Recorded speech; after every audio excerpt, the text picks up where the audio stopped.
the Loathful Lady of Camelot. Once, long ago, the time of gods and fighting men, in the time when heroes and monsters bestrode the earth, in the time when Arthur ruled, there was a yearly tradition in Camelot. On the eve of the Feast of Pentecost, knights from far and wide would come.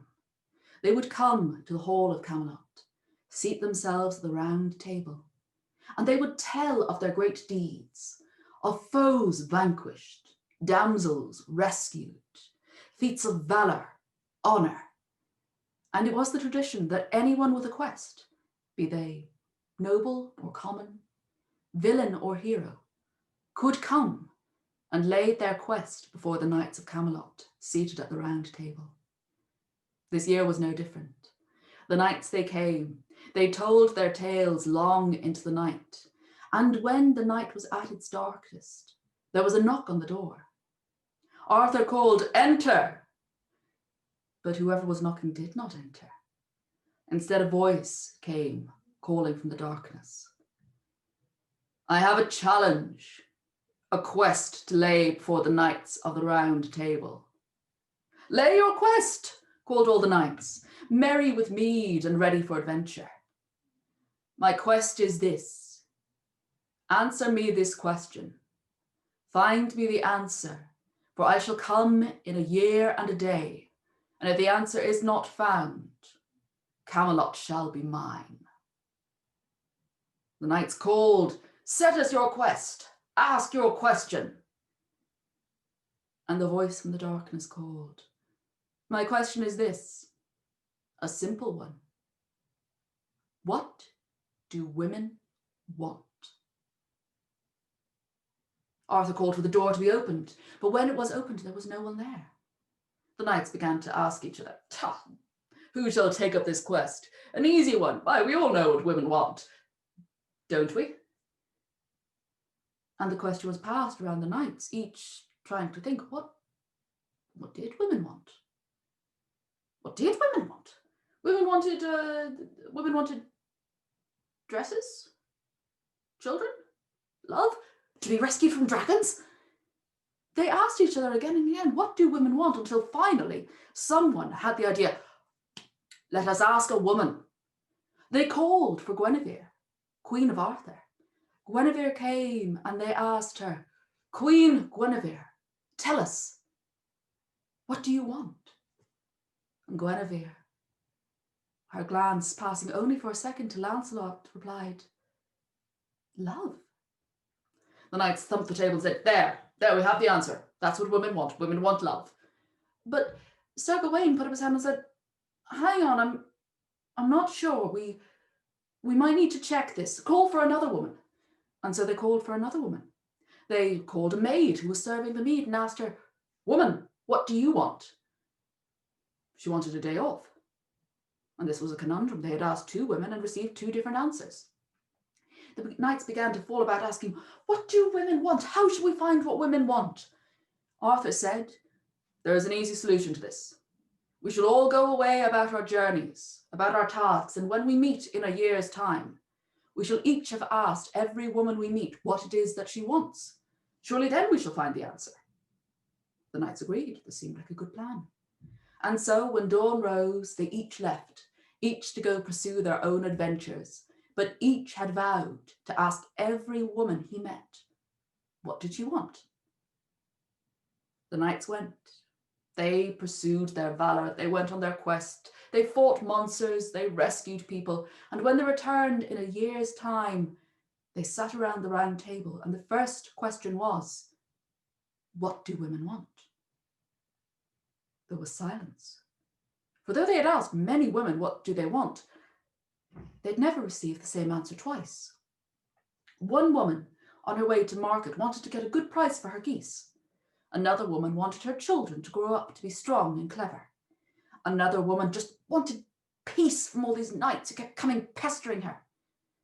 No woman had given the same answer twice. The knights fell into despair. They had failed in their quest. Though each had tried, they could not find the answer. and tomorrow it would be a year and a day since they were set this question. They had no answer. Camelot would fall. It was at this moment that there came a knocking on the door. Not the loud knocking they had heard in a year's time gone. This knocking was quiet, timid, more of a scratch on the door than a knock. Arthur called out, "Enter!" The door was opened, and standing there was a woman, though it was hard to tell that she was one woman. She was old, and time had not been kind to her. She was stooped, bent almost double. Her hands were like claws, so gnarled and curled with arthritis, the knuckles swollen and red. Her skin was papery thin as it was stretched over the bones, and in it there were crinkles and crackles, so deep that the light seemed to be lost in them. Her hair was grey and dirty, but there was little of it still clinging to her head. The few teeth that were still in her mouth were crooked and yellow, and the smell as she walked by had all of the knights fighting not to gag. "I have the answer to your question, Knights of the Round Table. I alone can tell you what it is that women want." The knights cried, "Oh, we are saved! Thank you, good woman. Tell us, what is the answer to our question?" Payment first, then the prize. Arthur stood, summoning all of his kingly majesty. "Tell us, good woman, what is your price? Any price, name it, and it shall be yours." The old one smiled a crooked smile. "I want a husband. I will only tell you after I have been wed to one of your knights." The knights looked around the table. None wished to be married to this loathful figure. The knights who were already married smiled and leant back. They were safe. But the unwedded knights, they looked from face to face, wondering who should sacrifice themselves to this hideous hag. At last, one stood. Sir Gawain. Sir Gawain, known for his chivalry. Sir Gawain, known for his good looks and charm. Sir Gawain, known as the ladies' knight, for his skill with the fairer sex. "I shall wed you, good woman." The other knights tried not to smile, thinking how much easier things would be on the dating scene of Camelot, with Gawain out of the way. But they put on solemn faces, shook his hand, wished him luck, and the wedding was performed. Never before had such a couple been seen in Camelot. One so straight and beautiful, the other so bent and hideous. When the vows were made, Arthur turned to the bride and asked, "You are now wed? Tell us, what is the answer to our question?" "The wedding is not done. It has to be consummated before I give you my question." Gawain, who had been pale, now turned green, but he would do his duty. There was a feast, of course, for there must always be a feast after a wedding. And Gawain drank much mead, trying to get some courage. He sat as the bride merrily made her way to the chamber, accompanied by Guinevere and other ladies of the noble court who would prepare her. Gawain, though, sat long over his mead, trying to stretch out the hours until he too must enter the bridal chamber.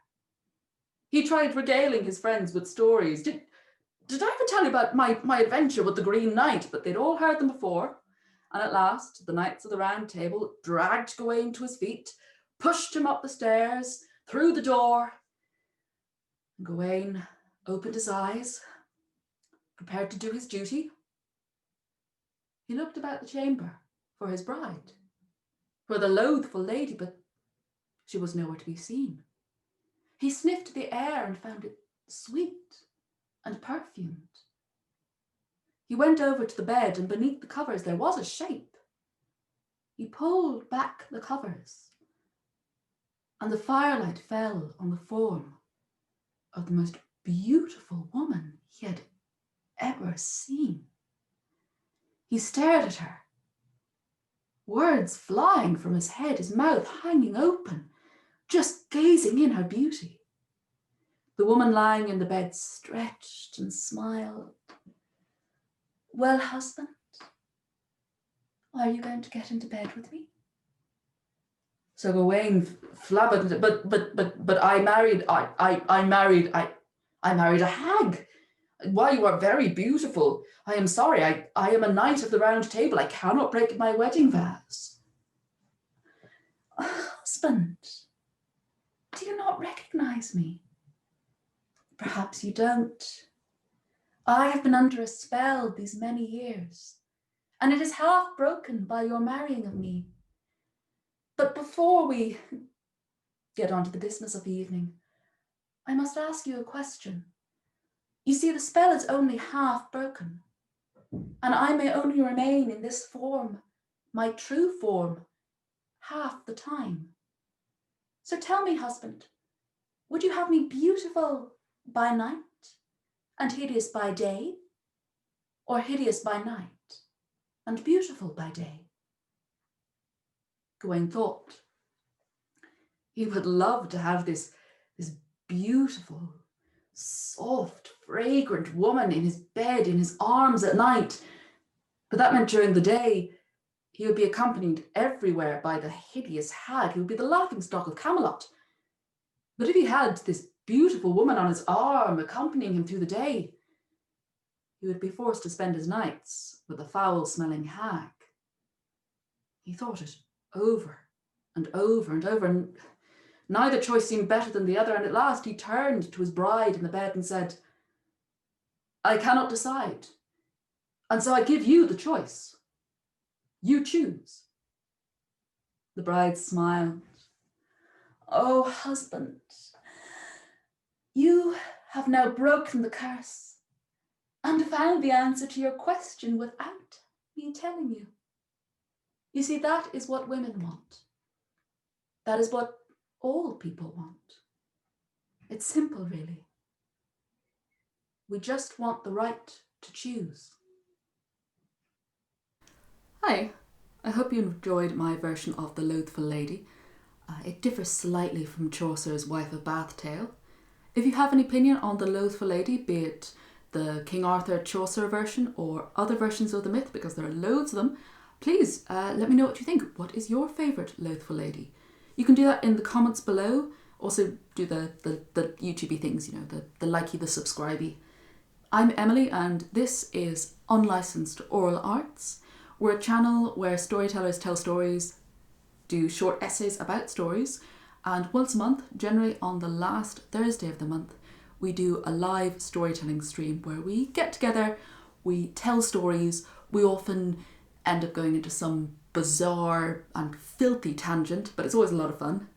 And yeah, I hope you enjoyed.